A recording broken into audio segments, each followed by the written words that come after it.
Hello, lovely people. It is Victoria. Welcome to my channel, or welcome back to my channel. So, today we have a longer commentary piece for you. I'm actually filming this on the 6-year anniversary of TanaCon, day one of what was supposed to be a 2-day event. And I've been meaning for a while to film a video talking about my feelings on Tana Mongeau and my history of being a fan of her, because I have like pretty conflicting feelings and have definitely gone through seasons of my opinion of her. So we're gonna kind of walk through a general biography, an outline of Tana's scandals and my kind of a personal history with like watching her and my opinions of her, how I used to want to be like her and still kind of do in a few ways. We're going to get into it. And then we're going to focus in on TanaCon specifically as well. I don't realize how much I move in this swivel chair sometimes. So Tana Marie Mongeau was born June 24th, 1998. Happy day, 2 days before your birthday, Tana. She is a year and some change older than me, so we're in the same age group. So she was born and raised in Vegas. She had emotionally neglectful, negligent parents, and she was adopted by her best friend's family when she was 13. She started making YouTube videos in 2015 when she was 16, and she dropped out of high school shortly after and quickly made a career as an influencer. She has a really dedicated fan base, but she has also become a very polarizing figure because she has had a lot of scandals. And people can definitely debate about the level of accountability she has taken for the things she has been involved in. So in the first few years of her channel, she mainly made like rant and storytime videos, and she was involved in a few scandals, mainly one in which she filmed a unalived man's body in a beach restroom with Shannon Rose, which she apologized for.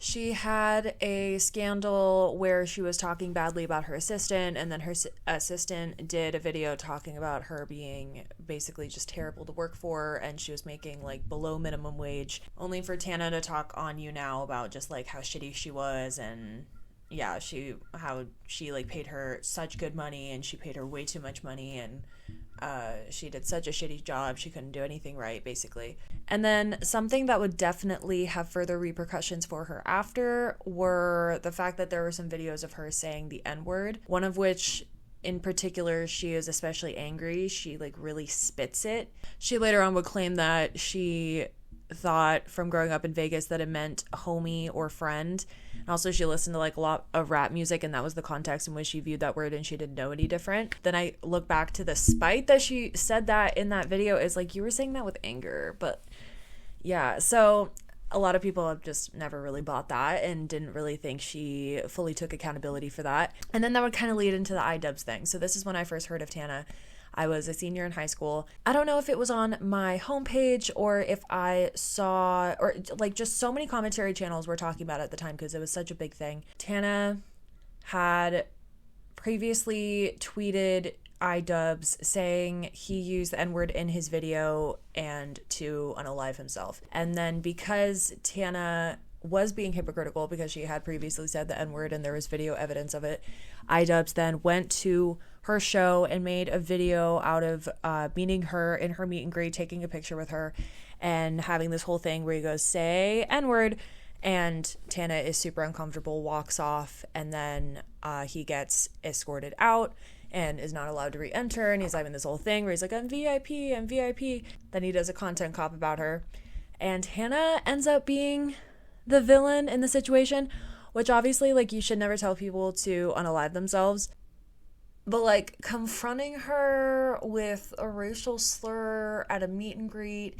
and then this whole justification that iDubbz had for his usage of the word, it was that whole like words are words thing, and it only has as much power as you assign to it. When the utility of a word has historically primarily involved degrading a certain group of people, I feel like that group of people has a unique right to like have a dialogue about the usage of the word, but I don't think you as a white man have, like, I guess you have the right, but like it's just weird to me for this dude to just be like defending his right to use the N-word and the right to define what it means, and we get to decide that in the public discourse. And I don't know, I don't really think it's like our place to decide on that.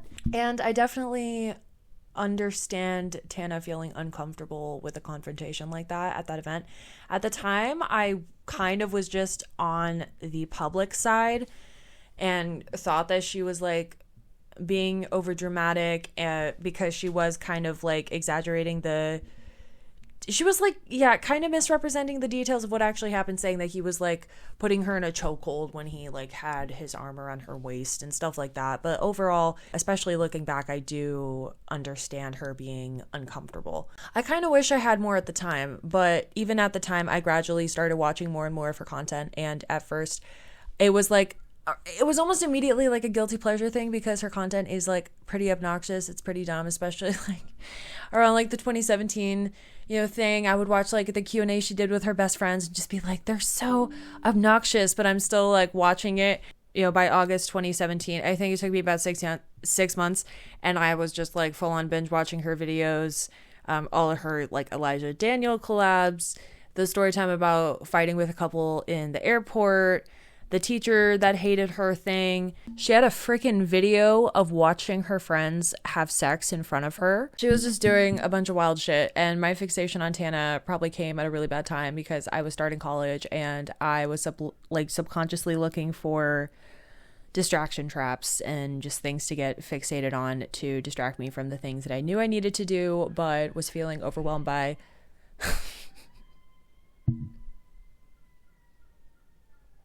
I don't know if you can hear the screaming in the next room, but my sister is watching Doctor Who. And during this time period, I was really inspired by Tana's form of content, of just like the honest, that is like debatable now, but just like the very kind of like raw, unapologetic way that she like presented herself, and the way she embraced like the vulgar aspects of herself.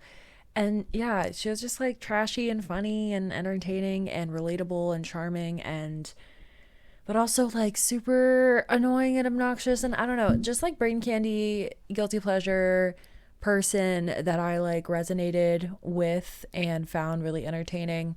And then we get to the VidCon video, why I won't be attending VidCon 2018, a rant. I remember where I was when I saw this video. I was in my college library, probably procrastinating homework. Tana explains the, in my opinion, legitimate frustrations that she had with VidCon. I find it legitimate. 2 years, actually 3 years in a row, she was told that she was going to be a featured creator. She promoted the event, and then she wasn't made a featured creator. Then she was blamed for the mobs and situations that ensued because she wasn't a featured creator and she didn't have access to that additional security. So the third year in a row that she is told she's going to be a featured creator and ultimately is not made one, she snaps. She's super pissed, and she makes this video. I watched this all the way through. I am super enthralled. I'm like totally on her side, honestly. And pretty much everyone was like, pretty much everyone on YouTube was like super on her side. Totally backed her on VidCon being super elitist, being super overpriced. It's been completely, taken over by, capitalism and just overcharges people. It was originally like this pretty homegrown thing in essence, and then it just became this super commercialized thing. So it connected to this like very real frustration, I think, that people realized that they had, and that had been like validated. So she had a lot of genuine support, and in this video she mentions doing her own convention, and later on she would say this, and like at the time I fully believed that she was joking and that she was just being spiteful and petty, and understood why, but she was saying like the misunderstood or like inappropriate, why do you keep, let me plug in my hard drive, we are back. And she mentioned doing a meet and greet for as low cost as possible, ideally free, for as many fans as possible in Anaheim on the same day as VidCon. She was riding the hype of the support of this video. She released merch about it. This was still just like a concept. It was an idea. I think it was like a concept and idea. And then it became something that she was actually working on and something that was likely going to actually happen. Within a few weeks, it became something that was actually happening that same year on the same day as VidCon. I feel like I have to mention that Tana has long had a reputation, or at least a suspected reputation on a rather wide level, of being, at the very least, a perpetual exaggerator, if not a pathological liar. Allegedly. She made a 420 smoking Q&A video after this that I loved. So in the weeks leading up to TanaCon, I had Twitter notifications on for Tana, and she was consistently tweeting about it, kept saying how the free tickets were sold out and more featured fucking creator passes were being made available.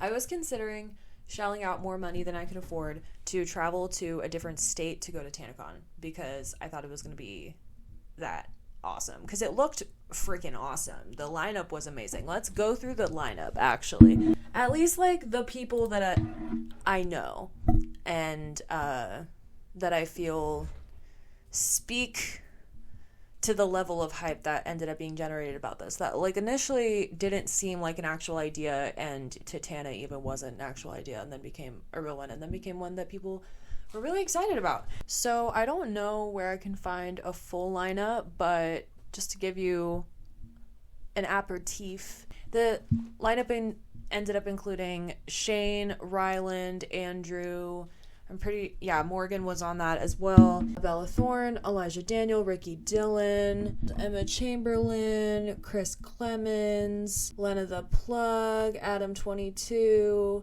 Ashley Schwann, Chloe Lane. That is all the people I know on this picture. Oh yeah, Miranda Sings was going, Trevi Moran, Casey Neistat.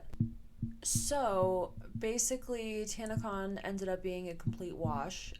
Some events ended up happening. I think like some Q&As, a panel, a wedding. Gabby Hanna performed.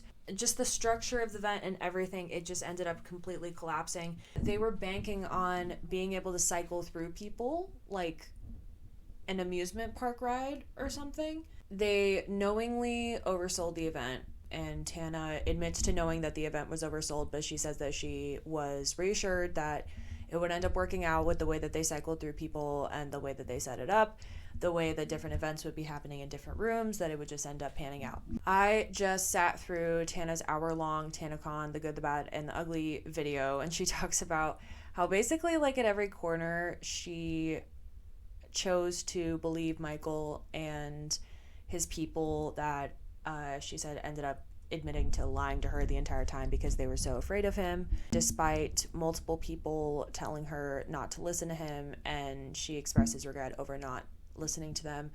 This included Bella, Jordan, her manager, I think Hunter. It's always rubbed me kind of the wrong way because Tana will simultaneously just say, like, at the end of the day, it's my fault. At the end of the day, you know, I put my name on it and it was wrong. At the same time, will be like, Michael told me everything was okay. I was told I was just talent. I was told not to worry about the logistics of this, which, like, is totally valid. I feel like they're both responsible in different ways. I feel like Michael is more so responsible than Tana because she was talent, and her claim is that he was just reassuring her and saying that he was going to take care of everything.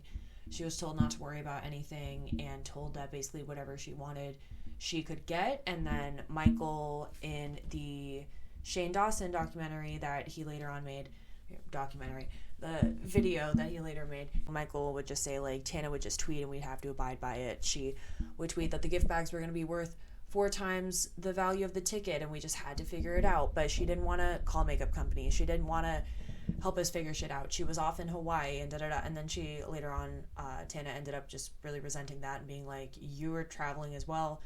And also saying that he was telling her not to worry about the logistics of the gift bags or the logistics of anything pretty much, and that everything was going to be okay. She also claims that she was repeatedly lied to about the number of free tickets that were sold. I feel weird saying, like, free things being sold. Like, free tickets that were, distributed, that were given to people, when it would later turn out that no free tickets were given to people, that they were all the $65 one that Michael said he needed to charge just for event expenses, and Tana went along with it, even though she didn't want to charge anything for the event. She wanted it to cost as little as humanly possible. There ended up not being any shade, food, or water provided to people. There ended up being a line of like 4,000 people in this hotel parking lot. Apparently, the venue capacity was like 3,000 people. I've seen estimates that it was like 1,000 people. Tana was told that it was 20,000 people, and she was doing Insta stories like thanking that many people for showing up. Michael apparently still to this day claims that 20,000 people showed up, even though the fire marshal report, I think, said that there were like 5,000 people there. I just watched Smokey Glow's commentary piece on TanaCon, and she really touched on this, and it was so true and so valid. It is like such a miracle that way worse shit did not happen at TanaCon. Like, there were so many kids and just teenagers and people just out, and then because security ended up being like so underfunded and so overwhelmed, Tana says in her video, apparently, like, I don't know who I believe. Again, I just feel like there's weirdness all the way around, but overall I do feel like Michael was more responsible because like he was the event planner. Tana did say that people could just show up, and then ultimately the event was canceled, and it was kind of blamed on the people that just showed up. Later on, I think she just claimed that she was told. Everything ended up being like what she was told. She just said everything was what she was told. She was just repeating what she was told. She was asking 600,000 times if security and capacity were going to be okay, and that she was assured that it was going to be scheduled appropriately to make it happen the way it needed to. Multiple people ended up leaving in ambulances and suffering severe sunburns and panic attacks, among other ailments. Plus, just the, financial disappointment of paying for an event that you're excited about and then not getting what you're promised. I feel like this video is going to turn out to be a film. Tana said in this video that she found out the next day that apparently the morning of TanaCon, Michael dismissed the paramedics and cut security in half. So security was super overwhelmed. Apparently, she was told, I think it was actually on tape, on video, of him telling her that there were going to be 91 security guards, and there ended up being 26. Well, when the event was happening, there were some people that were able to actually like do some events, but the flow of it ended up just being really weird, and people ended up just shuffling through hallways with not a lot going on. The schedule was just kind of jagged, and then there were a lot of people just like sitting on the floor. But then when security tried to move people out to get people that were outside into the event, as they were told was going to be able to work, people resisted, understandably so. They're like, we just waited outside for 4 hours in the sun. I want to stay in this event for longer. And so there was resistance there. And then people gathered in the parking lot and they were chanting. They were upset. Tana and Bella, who she was dating at the time, went out to pass out water, and people sang happy birthday to her. This was like super irresponsible. I think from the videos that I remember seeing, Tana was the one that insisted on going out and seeing people. Not super wise, but like she got a good photo out of it. And then the event ended up being canceled. And in Michael's interview with Shane, he talked about frantically looking for an event and crying about losing everything he ever had. And then in Tana's videos, she's showing footage of him the day of TanaCon on a Segway, drinking champagne, not having a care in the world, not being concerned about the crowd outside or how things were actually progressing, and that she and Jordan were the ones that were doing all of the actual critical thinking and decision making and navigational work of the event. Even just thinking back on Smokey Glow's video, like, it really is such a miracle that nothing worse transpired. Like, there could have been riots, like there could have been a whole freaking like Woodstock 99 situation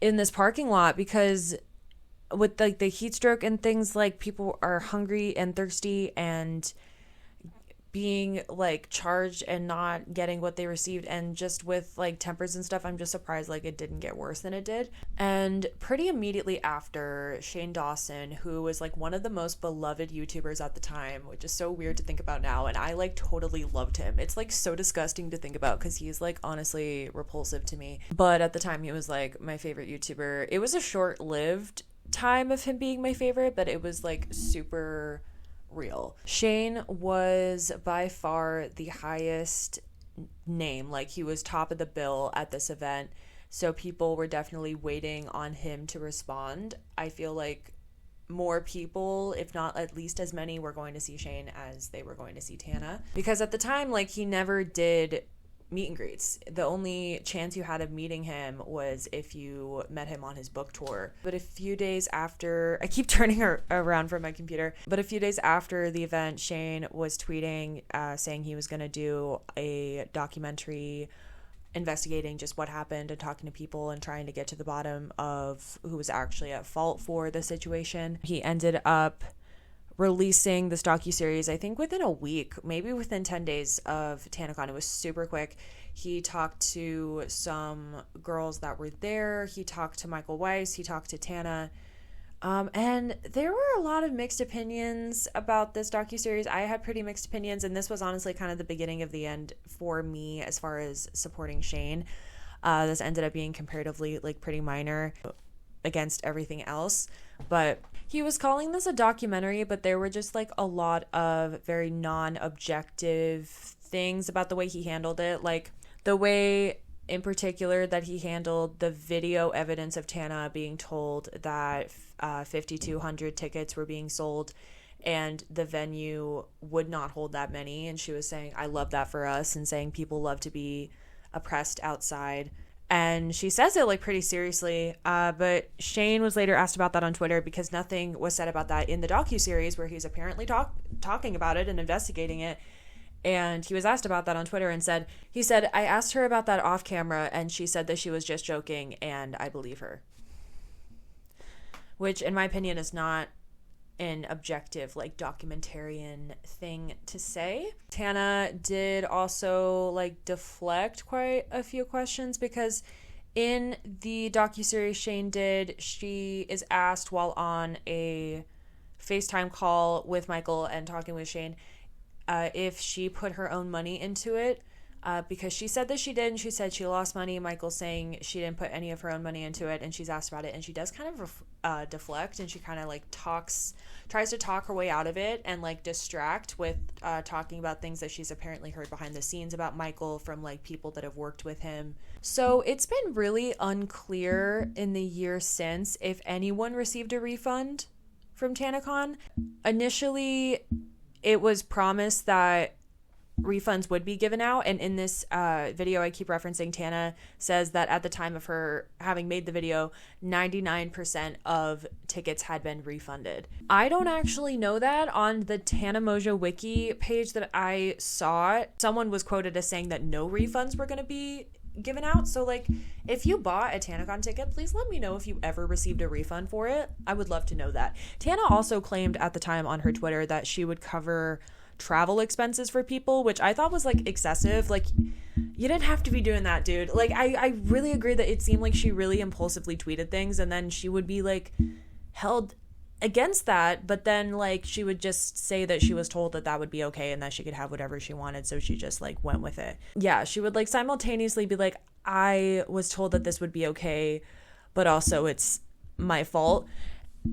And so it was like this attempt to take accountability while also saying that she was only doing what she was told would be okay, which like I get in a lot of ways, because she was the talent in that situation. She is on camera, you know, walking through the rooms, walking through where things are going to be and how things are going to flow, and it does seem like she cared about it, and she says that it was like the hardest she had ever worked on anything in her life up to that point. I'm kind of bouncing around a tiny bit, but like Michael would also say that it looked bad for Tana that the day after, or like right after day one went sour and he was shuffling around town trying to find a second venue, she was at a Studio 76 party and apparently she was on camera just like drinking and rapping and stuff like that. And Amari, her best friend and adoptive brother, was tweeting saying that Kylie Jenner was coming to her birthday party, and everyone was saying that he was being super tone deaf.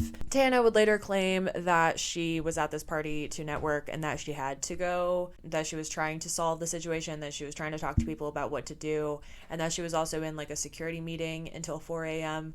There's no, like, I don't know if I believe this necessarily. My kind of main issue with like the way that Tana talks about TanaCon now is the like black or white options that she gives people in approaching it. Like when she was on Just Trish and she was talking about how she appreciated Shane's documentary about the situation, and she said, I feel like he played a really important role in showing people that I wasn't an evil person and I didn't want people to just burn outside, and I didn't like completely not care. And it's like, those aren't the only two options, you know?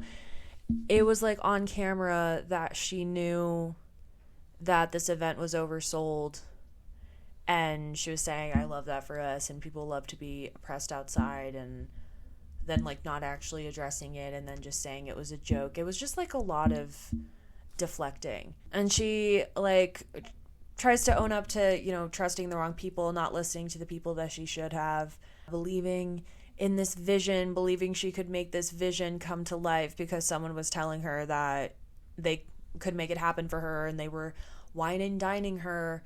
So yeah, it is kind of a he said, she said situation, but Tana basically says that she tried to do everything she could to ask as many questions as she could and ensure that things were going to go as well as they could, and she was told not to worry and that she was the talent. And then Michael is saying that she wasn't doing enough and he was just running around trying to do everything that he could, while Tana was saying that he actually wasn't, and he was just kind of in it for like the face, I was going to say the face value of it all, but yeah, just, you know, the FaceTime of it all. And then Michael turns around and says that Tana wasn't doing enough when Tana says that she was told she wouldn't have to do anything. And there is, you know, the video of her like walking through these meetings and stuff, and him saying that everything's going to be okay, him saying that security is going to be fine, that they're going to have 91 security guards. So TanaCon was something that Tana admitted came from a place of spite and was originally a joke, and then just like a concept, an idea, and ultimately became like a plan, and it was really rushed, wasn't treated with the care that it should have, and she didn't listen to the advice that she should have. I also found it interesting like how defensive of Jordan she was in her video about TanaCon, and how much of a partnership they really seem to have had in trying to plan this event. It's funny because like in a lot of other videos and in her MTV web series that I didn't watch all the way through, but I watched Luke Alexander's commentary of it because I love him. She like shits on him all the time. They have like this whole thing where people joke about them having like a father-daughter type relationship, and they're constantly like bickering. People like felt bad for him at the time because she does treat him like pretty shitty a lot of other times, but apparently he's also like an awful person, so there's that. Tana also said in this video that she was planning at the time to send free merch to people that had bought tickets, and I wasn't able to find anything on if anyone actually received any free merch after TanaCon. So like if anyone could speak to whether any of these promises were carried out, that'd be great. Please leave a comment down below. Please and thank you. I feel like Tana was trying to appeal to everybody in the way that she handled it, and something about it just struck me as disingenuous, which looking back, I do understand a lot of where she was coming from, being the talent and the level of expectation that she had for this event. But it is like a little self-victimizing, especially with like how upset she gets at Michael saying that she could have done more, which like I get it, being like told that she was the talent of the situation, but then also with her simultaneously saying like it is her fault and she could have done more. But she's like assigning herself responsibility for like a very specific action of like not listening to the right people and trusting Michael in the first place. Like everything kind of comes back to Michael and like enabling Michael, getting Michael involved in the first place. It was giving like I let myself be manipulated, I let myself be lied to, which like yes, that does happen to people. But I don't know. With Tana, like it's a thing. It's like I'm a conflicted fan because It's like she's entertaining. In a lot of ways I relate to her. In a lot of ways I think she is genuine about some things, but like she does over exaggerate a lot in my opinion, and she does treat things with a certain carelessness and then like expects to not be expected to treat things with carelessness. She says that Michael did not respond to her trying to ask him about refunds following the event. And she also really praises the actions of Shane Dawson and James Charles in being honest with her and trying to help her pick up the pieces after the event, which, you know, like hasn't really aged well. And the way she has talked about James Charles more recently specifically is probably worthy of being talked about more. So that was like the bulk of the Tanacon situation, and she has like made a lot of jokes about it, and there is like not a lot of clarity about like whether people receive refunds, but especially if people didn't, then making jokes about it does strike me as just like a little tacky. And after this, like I was a little turned off from Tana. I still watched her videos a little bit, but I did kind of distance myself from her because I was like a little pissed off by the Shane Dawson docuseries and was just kind of like, I feel like no one has this much bad luck. I feel like you have to be deflecting accountability to some extent, and the whole simultaneous like trying to take accountability while also putting it on other people at the same time, and you were trying to like seem accountable when it was like convenient for you but not, like it just felt really contrived. So she kind of fell off my radar for a little bit and then reemerged when the 2020 racism scandal happened. I only have a little bit of battery left on my phone and it is charging really slow. So let's hope I can get through the rest of this really quick. We only have a few more years left to go. The next time that she kind of came up in my trending and everything was when the racism scandal reemerged. So there were kind of a few parts to this. The main thing was kind of her issues with Nessa and Colin. Nessa Barrett and Colin Berry. She ended up apologizing for the way she didn't listen to Colin Berry and the way that he warned her, I think, about the content that she was making or how she was addressing it. I don't even think she really addressed this, but she was telling people that he had been arrested and that was the reason why he had left a party early. And then she had basically always had like a thing with Nessa of talking about Nessa hating her and kind of feeding into the idea that they had some kind of feud going on. Jordan seemed to have a thing going on with Nessa and would like talk shit about her behind her back, tell people that she was bipolar, or was it bipolar or schizophrenic? So that kind of played into this idea that there was this like feud going on. And then Tana did like the most aggressive apology video that was like so obviously scripted and contrived, and it's just like, first I want to apologize for how long this video has taken, and then says like some of the most backhanded shit. Like when she's talking about Nessa, she's like, Nessa, I know it must kill you inside to see me get handed things that are like so impossible for you. And I don't know, like trying to come across like she's being the bigger person, and then she like turns it into a promotion for Joe Biden, who's running for president at the time. And she was like saying she wasn't going to apologize for anything else, but then she would apologize for anything else that anyone said she needed to. And then around the same time, she's having a fake question mark relationship with Jake Paul, and they ultimately end up getting fake married. She later ended up saying that it started out as a clout relationship, but she ultimately did develop feelings for him. But he never really returned that for her. But I think they're still friends. I think she said at the time that they were still friendly, and she like blamed herself for setting unrealistic expectations in their relationship. But then at around that same time, she had her MTV web series where honestly, like, the behavior did not make her look good. Like, she was just acting really immature. She was like screaming her head off at an ice skating rink. She was kicking people out of her birthday party because Jake didn't want them there. She was like changing her personality based on what Jake wanted. She was blaming her manager a lot for a lot of stuff. She slept through her perfume launch, and then she just called and was all nonchalant about it. She seemed to like deflect responsibility for quite a few things in like her business and her personal life. She like said she was going to be there for Amari when he was having a nose job, and she like went to Vegas for it and then ended up sleeping through it, and then said it was because of this traumatic event that she had been through. And she was like, it's unfair to compare me to anyone else. Just because other people are able to still get up doesn't mean I'm able to. And then I just kind of fell out of her again after that. I didn't even like originally watch the episodes. I watched it through Luke Alexander's commentary. So then it just kind of became a habit of me, like, only hearing about Tana through, like, commentary videos talking about issues that she had, because the same thing happened with the Mindy situation when she had that issue with Brooke before they ultimately ended up becoming friends, and then they ended up having the canceled podcast together. Do I almost, like, religiously watch the canceled podcast? Yes, I watch it very consistently. It is kind of a guilty pleasure. Like, it's like brain candy for me. It's entertaining when I'm doing chores and shit, but it's like they definitely have their dumb moments. I remember they had a moment on a recent episode where they were talking about maggots, and they were like, where do maggots come from? Like, they just come from the air. Like, they just appear. It's like, bitch, they come from eggs. Like, do you...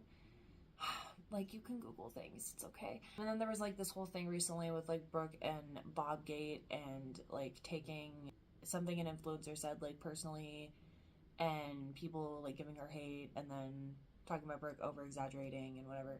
And, yeah, like, there are people that think, like, Tana, a similar thing of, like, Tana talking about a jewelry store owner that apparently was, like, scammy, but the jewelry store owner was saying that she was, like, a liar and she was high at the time. Tana was saying that some people were backing her up in her account, but then other people were saying that the jewelry store owner was right and that Tana is just, like, always, like, lying on people. I, like, don't even really know my opinion. I consume some of her content. I actually have her blocked on Instagram because, like, I don't know, she kind of represents, like, a lifestyle that I want in a way. But at the same time, like, her content is still really obnoxious to me sometimes, but she's also, like, really charming and relatable. It's, like, a very ambivalent situation. That kind of comes to the recent, I feel like one of her most recent scandals was the wine tour situation, which I don't like how she handled that. It's like, you've been on the internet for, like, 9 years. You should know better than to, say that I want her to die at the hands of me. And it was funny that Babel only dropped her because she seemed ignorant of other cultures. But it's also, like, annoying because it's, like, in her story times and stuff, like, obviously Tana has, like, serious main character syndrome, and it's just been, like, enabled because she's, you know, surrounded by people that also benefit from her lifestyle. But she kind of has a habit of, like, in different situations, she'll, like, make choices outside of the thing that upset her, and then she'll be, like, extra mad about it, which, yes, is a human thing, but it's, like, it's such a habit, and it's, like, maybe take a little bit of responsibility. She'll be like, we were partying till 4 a.m. and we were hungover and we had 2 hours of sleep, so I was super pissed at this person, or, like, we were running late and I'd slept in, or I ended up only getting 3 hours of sleep. It's always something like that, and it's, like, I think maybe it's a you problem. I don't know. Maybe you, like, are at least worsening the problem for yourself, babe. Hi, I just finished editing this video and I forgot to mention the Steamy Awards situation that happened when Tana was a co-host of this past Steamy Awards, and she was, like, super obviously drunk on stage, and she kept interrupting everybody and, like, making everything about her, and she made everything really uncomfortable, and she was, like, obviously making Hila really uncomfortable. She kept mentioning Trisha Paytas. She was saying that she was the godmother of Trisha Paytas's unborn child that has since been born. And it was, like, this whole thing, and people were really upset about how she, like, lowered the value of the work of everybody else in doing this show because she just, like, derailed it quite a bit. And then later on the podcast, she basically was saying she had, like, barely had anything to drink, and I personally just call bullshit on that. Also, as someone who would get, like, messy drunk when they weren't supposed to, I don't believe it. I don't know. She literally, like, got served liquor on stage, and I don't know. So that was an additional thing that was recent. Then people were just kind of like, it's Tana Mongeau. Like, what do people even expect at this point? It's funny because in a lot of ways I like her content, but I've also had to, like, block her because sometimes being reminded of her and her, like, lifestyle and stuff, I don't know why she's one of those people that kind of, like, is low-key triggering for me at the same time, because she, like, represents something that I want but that I also, like, resent. But yeah, she and her content at different points definitely validated different parts of myself and kind of encouraged me to express those on the internet, for better or for worse. At the same time, it's definitely up for debate how much she's, like, actually grown. She's, like, one of those people that kind of talks a lot about the ways that she's grown, but, like, the simultaneous, like, owning up but also deflecting is, like, a thing. So yeah, that is about it for my summary of like Tana Mongeau's scandals. Let me know if I missed anything major, and also just my experience liking her content and being influenced by her. I hope you enjoyed. Please let me know what you thought. Like and comment if you did happen to enjoy it. I make an indeterminate number of videos a week. We are figuring it out, but I hope you stay tuned. And I hope you have a lovely day. I'll see you next time. Bye.